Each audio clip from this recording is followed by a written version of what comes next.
Olá pessoal, hoje nós começamos o primeiro episódio do GDcast, que é o podcast do Grupo Digna. E aqui nós vamos falar sobre muitos assuntos. Vamos falar sobre cuidados com a saúde, vamos falar sobre as práticas funerárias e o processo do luto e também sobre bem-estar. Por aqui passarão vários profissionais, pessoas que possam contar experiências significativas para você que nos acompanha. E hoje nós temos um convidado muito especial, que é o Dr. Vítor Colares, endocrinologista renomado, especialista em obesidade e diabetes, que utiliza a tecnologia como ferramenta de trabalho através da telemedicina. Então hoje nós vamos falar sobre a utilização da telemedicina pelo Dr. Vítor. Dr. Vítor, bem-vindo ao GDcast. Muito obrigado, Daniel. Gostaria de agradecer ao espaço cedido pelo Grupo Digna e por esse convite para a gente esclarecer um tema tão atual e tão importante como a telemedicina. Uma honra para a gente ter o senhor aqui também para falar sobre a telemedicina, que é uma ferramenta que vem ajudando muito a medicina a ganhar esse dinamismo, né, em atendendo os pacientes. E eu gostaria que o senhor falasse um pouco para a gente, discorresse sobre esse tema. Nós sabemos que o senhor já utiliza no seu consultório, né? Já atende alguns pacientes através da telemedicina. E como é que funciona essa logística de atendimento? Muitos pacientes procuram telemedicina por serem de áreas remotas, serem de cidades muito no interior no nosso país, porque vale a pena lembrar que o Brasil é um país com dimensões continentais, cabe uma Europa dentro da floresta amazônica, então um paciente que está numa cidade dentro do estado, ele na verdade está muito longe do médico, ele está a 100, 150, 200 quilômetros. E esses pacientes procuram a gente para ter esse atendimento com um médico que ele confia, com conforto em casa, através da telemedicina. Acontece também alguns pacientes que não são da nossa localidade, eles fazem o primeiro atendimento e precisam de mais exames no decorrer da consulta. E esses exames a gente pode avaliar como retorno dentro também da modalidade de telemedicina. Então é geralmente nesse cenário, pacientes de áreas remotas, no retorno, e muitos pacientes também que moram em outros países, mas têm um vínculo, têm a confiança com o médico brasileiro e utilizam a ferramenta para ter o atendimento com o médico de sua confiança, que é um nativo aqui da nossa região. Então eu vou aproveitar e já fazer uma pergunta que eu creio que seja dúvida de muitas pessoas que estão nos assistindo, em relação a um atestado médico, a uma receita. Como é que funciona isso? Se eu não estou presencialmente para pegar uma receita médica, para ir na farmácia comprar meu remédio, né? Que nós somos acostumados a isso desde que nascemos. De forma virtual, como é que funciona? Antes da pandemia, o padrão era receita com assinatura e o carimbo. Apesar desse ser um método com muitas falhas, com uma falha de segurança muito grande, durante a pandemia surgiu o certificado digital. E hoje, através dessas assinaturas digitais, a gente consegue fornecer quaisquer documentos, seja receituário, solicitação de exames ou um atestado médico, de forma digital. Esse documento chega no aplicativo de mensagens ou no e-mail do paciente, e hoje as próprias farmácias já aceitam nesse formato.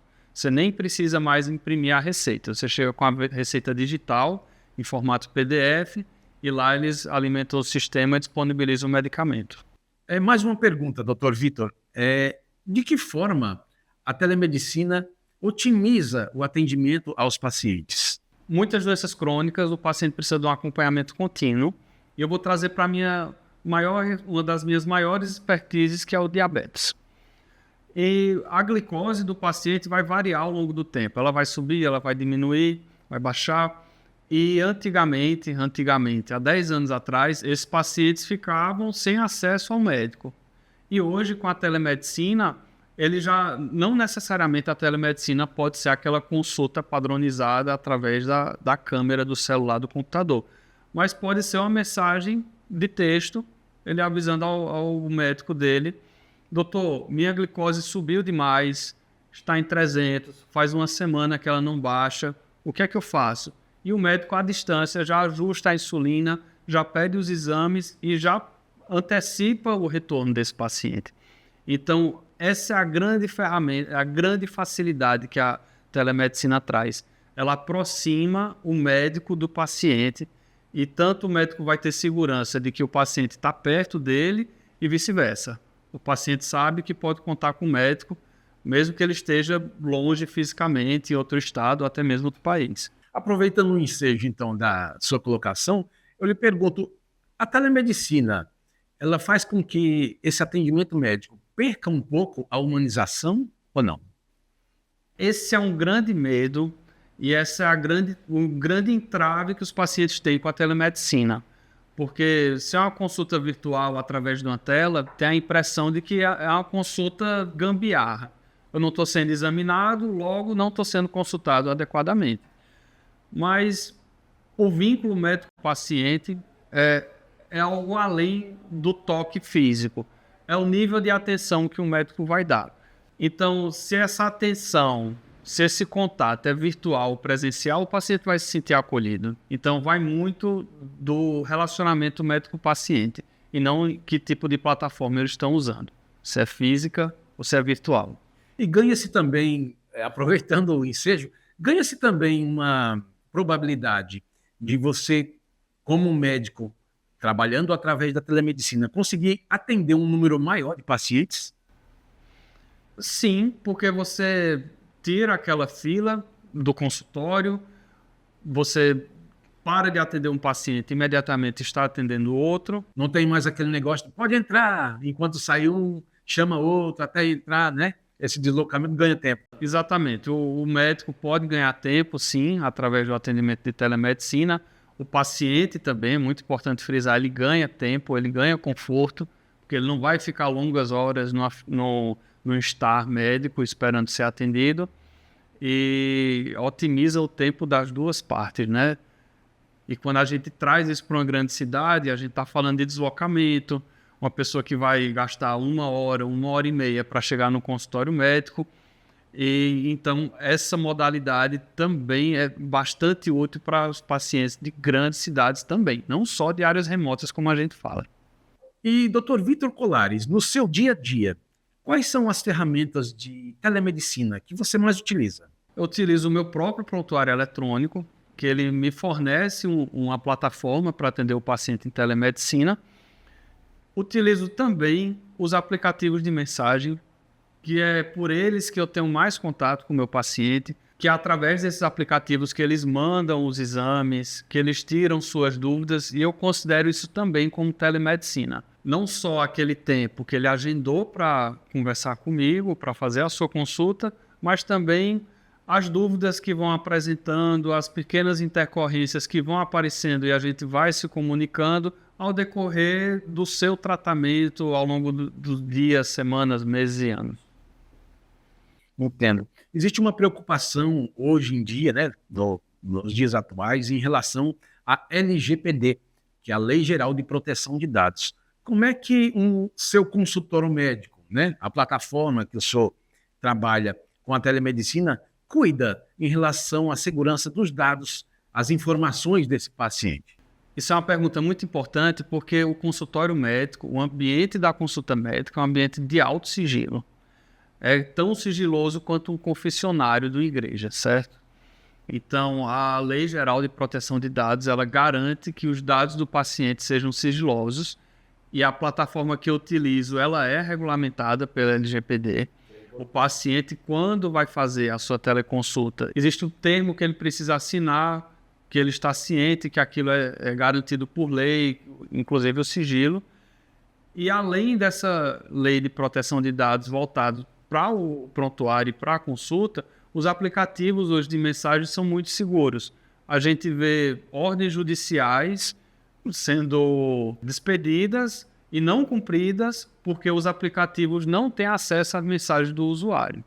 Então, quando você troca mensagem através desses aplicativos mais famosos, como é o caso do WhatsApp, esses dados são criptografados, são sigilosos e nem com autorização judicial, se não houver acesso aos celulares, existe o vazamento de dados. Então, hoje essa parte é muito importante, mas a criptografia, a tecnologia já garante segurança do usuário e o sigilo, que é o mais importante. Isso é importante, inclusive, para a segurança do usuário, do paciente, como também do médico. Então, agora sim, uma questão que quando eu tiver com a idade bem avançada ainda vai ser história para mim. Quem vai nascer ainda vai contar essa história, que foi a pandemia, né? O surto de Covid-19 que a gente teve no mundo inteiro foi uma loucura. E a partir dali, pelo menos no meu ponto de vista, foi um marco histórico para muitas pessoas. E eu digo, inclusive, que ninguém tem a mesma sanidade atualmente que tinha antes da pandemia, né? O mundo ficou virado, né? E a nossa mexeu muito com a gente. E a telemedicina, acho que ela se desenvolveu muito, inclusive nesse período, né? Em que as pessoas não podiam sair de casa, precisavam ir ao médico, mas não poderiam entrar numa fila de hospital, não podia, né, haver aglomeração. Então, nesse período, a telemedicina se desenvolveu. O senhor tem alguma experiência nesse período que possa contar para a gente? Muita, muita.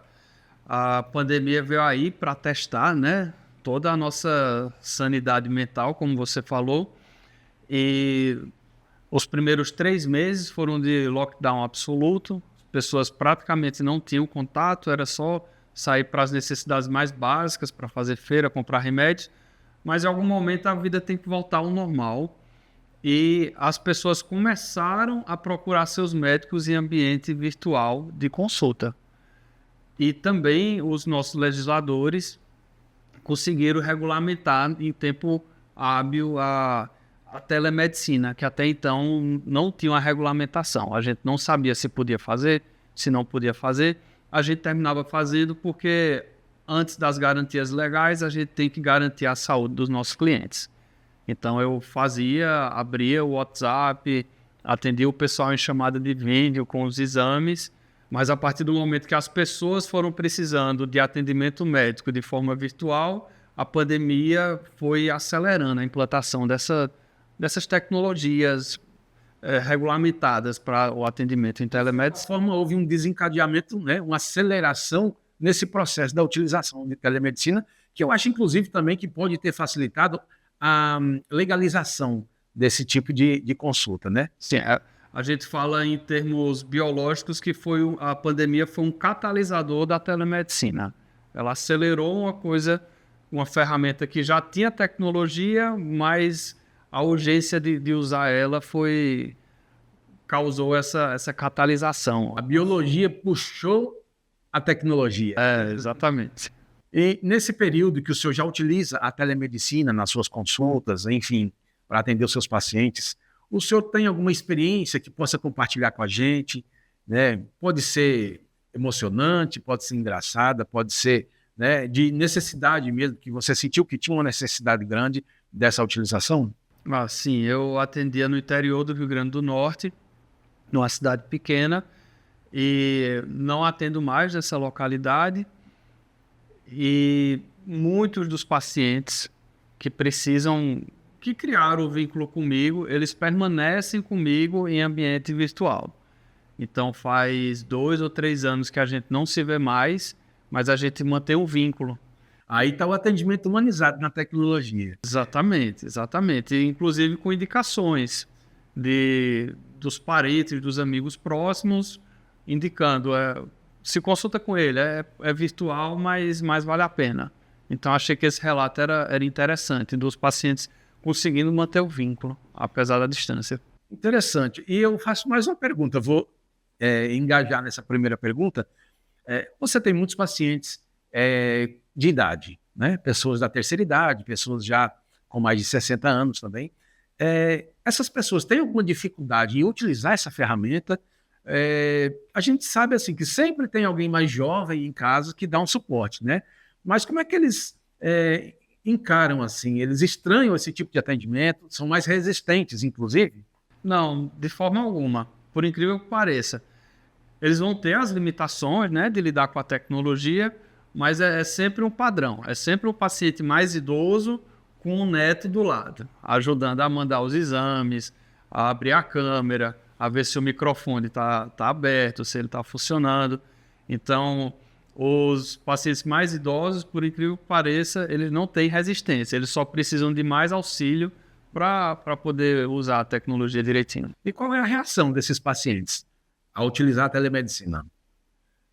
É bem divertido, eles se divertem, sabe? gostam da novidade. Não, Diz assim, nossa, esse mundo está moderno, né? exatamente, se sentem integrados aos tempos da informação e da tecnologia, né? O que é que o senhor julga hoje como limitante e desafiante no atendimento com a telemedicina? O maior problema da telemedicina é o exame físico. Então, existem muitas especialidades que são totalmente dependentes do exame físico. E essas modalidades, apesar da gente ter as ferramentas hoje para vencer essas barreiras, elas ainda não utilizam a telemedicina como um modelo de atendimento. Por exemplo, o otorrino, o fato dele ver se no ouvido daquela pessoa tem secreção, tem pus, vai direcionar se ele vai utilizar antibiótico ou não. Como é que ele vai avaliar isso por uma chamada de vídeos? Só pessoalmente. Existe tecnologia para resolver essa barreira, através de uma câmera, com fibra ótica, mas de toda forma você vai precisar de uma pessoa treinada para acessar o paciente, para realizar o exame e filmar e enviar essas imagens para o médico. Então, apesar da gente ter como fazer esse tipo de atendimento, a gente não faz ainda por causa dessa dificuldade. Outro exemplo são as doenças cardiológicas. O cardiologista ele também é muito dependente de exame físico. Existem estetoscópios que fazem a ausculta, mas é aquela coisa, vai ter que alguém treinado a auscultar o paciente, gravar e enviar para o médico. Então são as especialidades que não dependem tanto de exame físico que mais se beneficiam dessa modalidade de telemedicina. Ainda não é para todos os especialistas. Eu já acompanhei algumas reportagens de TV, aquelas cirurgias que são feitas à distância, remotamente, através de robôs. Considera-se telemedicina também, né? Se chama telerobótica, é uma modalidade dentro da telemedicina. Existem esses robôs já em operação no Brasil, ainda não é feito de forma remota aqui. O paciente entra no bloco cirúrgico, como uma cirurgia convencional, e o médico, ao invés de fazer uma cirurgia por vídeo, ele vai operar o robô que fica ou dentro do próprio centro cirúrgico ou numa sala ao lado. Mas como que funciona a precisão dessa cirurgia? É muito preciso. É muito preciso. Tem vídeos aí na internet do pessoal conseguindo dissecar, retirar a casca da uva e colocá-la de novo e costurar. Nossa. Isso é um nível milimétrico, certo? E eles já conseguem fazer essa cirurgia à distância. Em outros estados, ainda é meio experimental, porque tem muito medo de... E se a internet cair durante a cirurgia? O que é que acontece com o paciente? Então ainda não é feito de rotina, mas isso vai ser o futuro. A telemedicina, ela existe já há alguns anos, vamos dizer, ela vem se aperfeiçoando, né? E cada médico, cada um na sua especialidade. Porque uma pessoa, vamos dizer, eu digo por mais idade, né? Porque é de uma outra geração. Porque o paciente sai de casa, está acostumado a fazer isso há 40, 50, 60 anos, vai ao médico, fica lá na filinha, espera, e parece que ele só tem confiança se ele olhar no rosto do médico, o médico falar na frente dele e ele vai embora. Essa questão cultural, ela tem que ser mais disseminada, mais trabalhada. Algumas especialidades, que são o caso da endocrinologia, psiquiatria e psicologia, são especialidades que poderiam fazer o atendimento exclusivamente remoto, mas ainda existe esse entrave cultural. A barreira hoje para a telemedicina é muito mais cultural do que tecnológica, porque, como a gente já falou aqui, existe tecnologia para você fazer uma ausculta cardíaca em outra cidade, desde que tenha alguém para fazer isso lá. Mas essas consultas não estão sendo feitas por entraves culturais. As pessoas ainda não entenderam a telemedicina como uma consulta de valor, uma consulta eficaz. Isso demora um pouco para a gente conseguir quebrar esses paradigmas. Deixa eu fazer uma pergunta até muito, vamos dizer, não vou dizer fantasiosa, né? Mas do jeito que a tecnologia está seguindo, né? Você crê que futuramente, com as inteligências artificiais, seria possível substituir algumas especialidades médicas? Olha, essa pergunta é uma pergunta que me deixa de cabelo em pé, porque eu acho que não existe profissão a salvo. Eu acho que daqui a algumas décadas, talvez 10 anos, talvez 50 anos, não vai ter profissão a salvo. Você pode fazer cirurgia, você pode laudar radiografia, já tem inteligência artificial que lauda radiografia, que lauda tomografia, e em breve elas vão entrar também no campo da telerobótica fazendo cirurgias também. Então, isso é uma parte da ficção científica que está já chegando aí. Então, essa semana, inclusive, eu ouvi um relato de uma amiga minha. Ela disse que chegou na empresa que ela trabalhava e durante a manhã lá tinha uma colega de trabalho dela que estava um pouco triste, né? E a amiga dela pegou o celular e foi na inteligência artificial e falou para a inteligência artificial: hoje eu estou triste, manda uma mensagem para me motivar. E a mensagem saiu por poucos segundos ali, saiu a mensagem e ela começou a ler, essa pessoa conhecida, para a amiga dela, a mensagem em voz alta.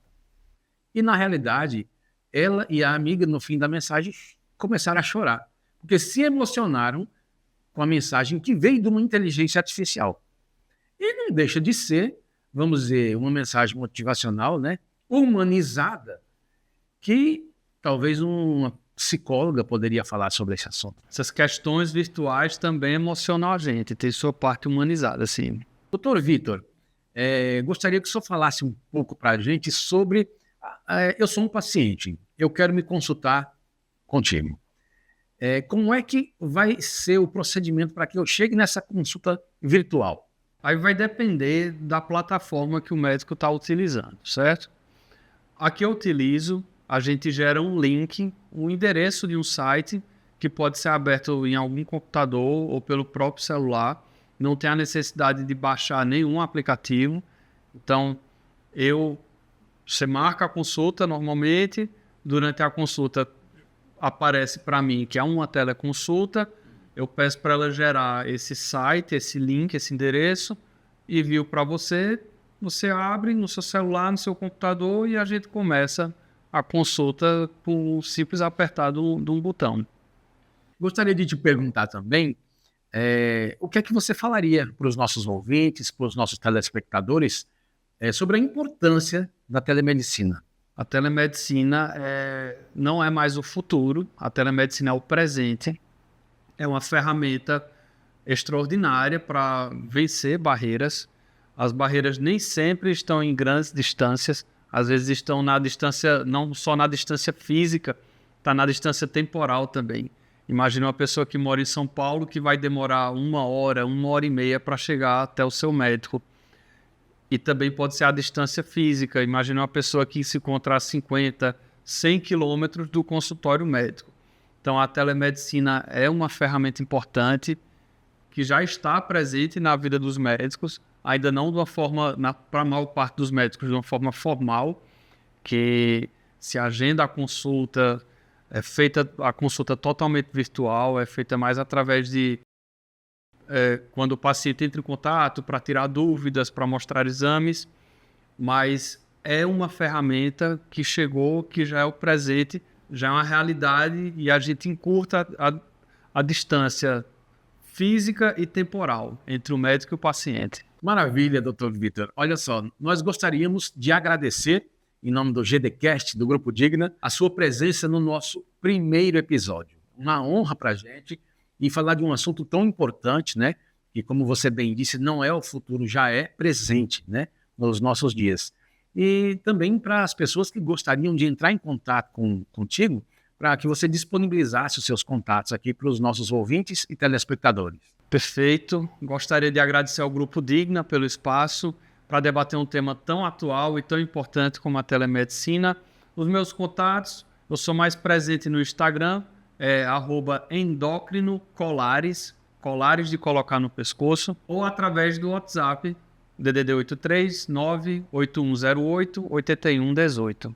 Me procure pelo WhatsApp ou pelo Instagram, que você consegue tirar suas dúvidas ou agendar uma consulta. Gostaríamos de agradecer a todos os web espectadores que nos acompanharam neste primeiro episódio GDcast do Grupo Digna. Muitas novidades virão por aí e nós aguardamos você com a sua audiência. Um grande abraço e até mais.